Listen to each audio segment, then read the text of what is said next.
ఇది ఒక మహోన్నతమైన వ్యక్తి చరిత్ర. ఇది ఒక కారుణ్యమూర్తి కథ. ఇది ప్రపంచానికే ఆదర్శంగా నిలిచిన చిట్టచివరి దైవప్రవక్త ముహమ్మద్ సల్లల్లాహు అలైహి వసల్లం జీవిత చరిత్ర. రండి, ఆ కారుణ్యమూర్తి ఎవరు, ఆయన జీవితం ఎలా గడిచింది, ఆయన జీవితం మనకు ఎలా ఆదర్శంగా మారిందో తెలుసుకుందాం. మనం సోషల్ మీడియాలో పోస్ట్ చేస్తూ ఉంటాం, ఐ లవ్ ముహమ్మద్ అని. కానీ ఆయన జీవితం గురించి మనలో ఎంతమందికి తెలుసు?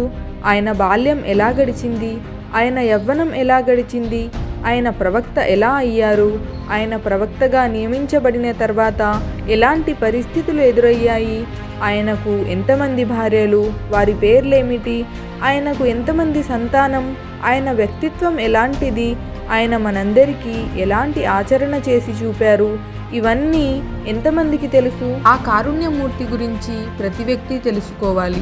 ఈ వీడియోలో ఆయన బాల్యం గురించి తెలుసుకుందాం. ఆయన అరబ్బు దేశంలోని మక్కా పట్టణంలో పుట్టారు. ఆ కాలంలో అరబ్బులు అజ్ఞానాంధకారాలలో కొట్టుమిట్టాడుతూ ఉండేవారు. జూదం, మద్యం, వ్యభిచారం, బానిసత్వం వారి వ్యసనాలు. పగ, ప్రతీకారాలే వారికి జీవనాధారం. ఆడపిల్ల పుడితే మట్టిలో పాతిపెట్టే కర్కసత్వం, మనుషులను వేలం వేసి అమ్ముకునే అమానుషం. ఇలాంటి సమాజంలో, ఇంతటి అంధకారంలో మిరుమిట్లు గొలిపే నక్షత్రంలా జన్మించారు ముహమ్మద్ సల్లల్లాహు అలైహి వసల్లం. తల్లి ఆమినా, తండ్రి అబ్దుల్లా. తల్లి గర్భంలో ఉన్నప్పుడే తండ్రి చనిపోయారు. తండ్రి లేని అనాథ బాలుడిగా పుట్టారు ముహమ్మద్ సల్లల్లాహు అలైహి వసల్లం. అరబ్బులలో పిల్లలను ఆయాలకు ఇచ్చి పాలు పట్టించే ఆచారం ఉండేది.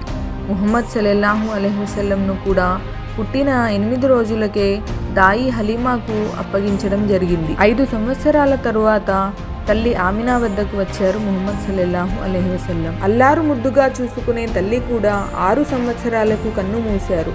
చిన్నారి ముహమ్మద్ సల్లల్లాహు అలైహి వసల్లం మళ్ళీ అనాథగా మారి తాత అబ్దుల్ ముతల్లిబ్ సంరక్షణలోకి వచ్చారు. తాతగారు చాలా ప్రేమగా చూసుకునేవారు. సొంత పిల్లల కన్నా ముహమ్మద్కు ఎక్కువ ప్రాధాన్యం ఇచ్చేవారు. ముహమ్మద్ సల్లల్లాహు అలైహి వసల్లంకు 8 సంవత్సరాలు వచ్చాయి.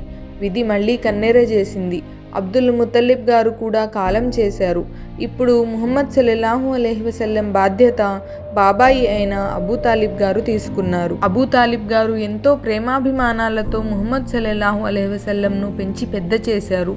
ఆయన బాల్యం నుంచే చెడులతో, దురలవాట్లతో, వ్యసనాలతో నిండి ఉన్న సమాజంలో కూడా ఎంతో మంచి వ్యక్తిత్వం కలిగి ఉండేవారు. అబద్ధం, మద్యం, జూదం దరిదాపులకు కూడా వెళ్ళేవారు కాదు. అరబ్బులలో ఎంతటి ధనవంతుల పిల్లలైనా మొదట గొర్రెలను కాసేవారు.